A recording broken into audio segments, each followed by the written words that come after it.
Everyone in Britain talks about the cost of living. It's on the news. It's in the pub. It's the phrase your manager uses right before explaining why your pay rise is only 2.5% this year. But here's the thing nobody says out loud. The cost of living isn't one thing. It's 5 completely different lives, stacked on top of each other, all happening on the same street. The bloke in the terraced house is rationing his heating. The woman 3 doors down is booking Sardinia. Same postcode, same council, same inflation figure of 2.8%. So today, we're going to walk up the ladder, 5 income levels in 2026, and what life actually feels like on each rung, not the spreadsheet version, the Friday evening version. Let's start at the bottom. Level 1, the survival tier, £20,000 to £25,000. From the 1st of April, the national living wage rose to £12.71 an hour. Work a full week, every week, and that's about £24,784 a year before tax. It sounds like a real salary. It isn't a real life. Because here's what the number doesn't show you. Your personal allowance is frozen at £12,570, and it's staying frozen all the way to 2031. So every single time the wage goes up to help you, HMRC takes a bigger slice of it. The pay rise is real. The gain is half a pay rise. Take home is roughly £1,750 a month. Rent takes £850 of it in most of the country. Council tax takes another £180. The energy price cap sits at £1,663 a year, and it just went up 13% in July. This is where the phrase heat or eat stops being a headline and becomes an arithmetic problem you solve on a Sunday night. Life at this tier has a very specific rhythm. You shop at 8 in the evening because that's when the yellow stickers come out. You know which Tesco reduces at 7 and which one holds out until 8:30. You have a mental map of your own town, built entirely around discount timing. And the psychological weight isn't the poverty, it's the fragility, because you're not broke. You're one washing machine away from broke, one boiler, one car repair, one council tax letter with red text on it. And that letter is the one that keeps people awake. Because council tax arrears escalate faster than almost any other debt in Britain. Liability orders, bailiffs, the lot, over a few £100s. At this level, money isn't a resource, it's a countdown.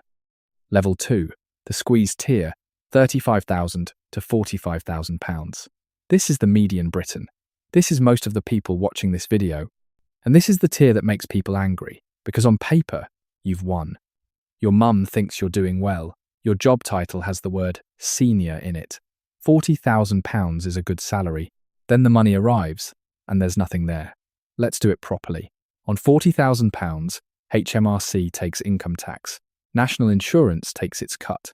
Your pension takes 5%. Your student loan takes 9% of everything above the threshold. You're left with roughly £2,400 a month. Now put a mortgage on it. The average 5-year fix is sitting around 5.5% this summer. The Bank of England base rate has been pinned at 3.75%, and the war risk premium in swap rates hasn't gone anywhere.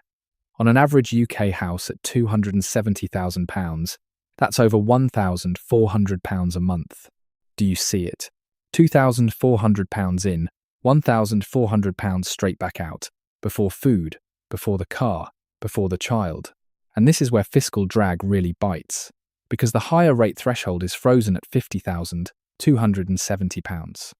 Every promotion drags you closer to a 40% marginal rate that was designed for wealthy people in 2010. You're not moving up, the ladder is moving down onto you. Then there's the PCP illusion, because on this driveway there is a brand new Audi, registered this year, alloys, the lot, £380 a month. And the person driving it cannot afford a night out in London. They will drive that Audi to a friend's house to drink a supermarket bottle of wine because £40 for 2 rounds and a taxi is genuinely out of reach. That's the squeezed tier. Assets you're renting on an income you can't feel. Level 3, the comfortable tier, £65,000 to £85,000. Congratulations. Individually, you're in the top 10% of earners in the United Kingdom. In Sheffield, in Derby, in Newcastle, this is a genuinely lovely life. 3-bedroom semi, driveway, a garden the kids can actually use. The mortgage is comfortably covered, and you don't check the receipt at the supermarket. This is the first tier where saving becomes automatic rather than heroic. You max the £20,000 ISA allowance. You put a bit extra into the pension because you've finally read something about compounding. You take one big summer holiday, a proper one, 2 weeks, villa, flights booked in January. For the first time in your life, money has stopped being a countdown and started being a plan. And then you move to the southeast, and the entire thing evaporates. Because at £80,000 in Guildford or Reading, you have 2 children in nursery at £1,600 a month, an annual season ticket into the city at over £5,000, and a mortgage on a house that costs 3 times the Sheffield equivalent, and is, if we're honest, smaller. Same salary, same top 10%, completely different life. In the north, you're comfortable. In the home counties, you're a well-dressed person doing sums in the car park. Level 4, the elite professional tier, £120,000 to £150,000. Now we enter the strangest place in the British tax system. Between £100,000 and £125,000, £140, your personal allowance is withdrawn, £1 gone for every £2 you earn. The effective marginal rate on that band is 60%, which produces genuinely absurd behaviour. Doctors turning down shifts, lawyers' salary sacrificing enormous sums into pensions, people asking their employer, in complete seriousness, to please pay them less. And if you have young children, it's worse, because crossing that line can strip free childcare hours as well, and the effective rate on those pounds can climb past 80%. So what does life look like here? Private healthcare, because the wait is 2 years. Maybe private school, even with VAT bolted onto the fees now. A house in the home counties that swallowed everything you had. But here's the trap. This tier has status obligations. The car has to be right. The school gate has to be survived. The holiday has to be mentioned. You are earning 3 times the national median, and you are still, quietly, on a treadmill, just a more expensive one, running slightly faster. Level 5. The total freedom tier, £250,000 plus, and then something breaks. In a good way. At this level, money stops being a decision and becomes a background process. You don't check the balance before booking the flight. You don't compare the trolley. The friction is simply gone. And that friction, not the yacht, is what people at every tier below are actually paying for. You'll notice the behaviour changes completely. £60,000 a year going into a SIP, property bought not to live in, but to hold. Money moving out of your name and into structures. Because this is the real threshold. The transition from income to capital. Below this line, you sell your hours and the state takes 45% of them. Above it, your assets work while you sleep, and Britain taxes that far more gently. The wealthy in this country are not the highly paid. The highly paid are just the well-fed livestock of HMRC. Which brings us to the number that ruins every conversation about British salaries. £50,000 in Newcastle buys a 3-bed house, a car, a holiday, and a life.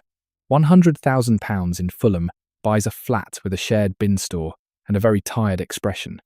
Same country, same currency, same HMRC. The pound is not a national currency, it's a regional one wearing a disguise. So what's the actual lesson? It's this. True wealth in Britain has almost nothing to do with the figure on your P60. It's the gap between what you earn and what everybody around you expects you to own. The nurse in Sunderland, on £38,000 with no car finance and a paid-off kitchen, has a bigger gap than the consultant in Surrey on £140,000 with a leased Range Rover and 2 sets of school fees. One of them is free, one of them is expensively trapped. The tiers are real, the tax traps are real, the geography is brutal, but the gap is the only one of them you actually control. Pick a rung, then refuse to spend like the rung above it. If you learned something from this video, make sure to like and hit subscribe. See you in the next one.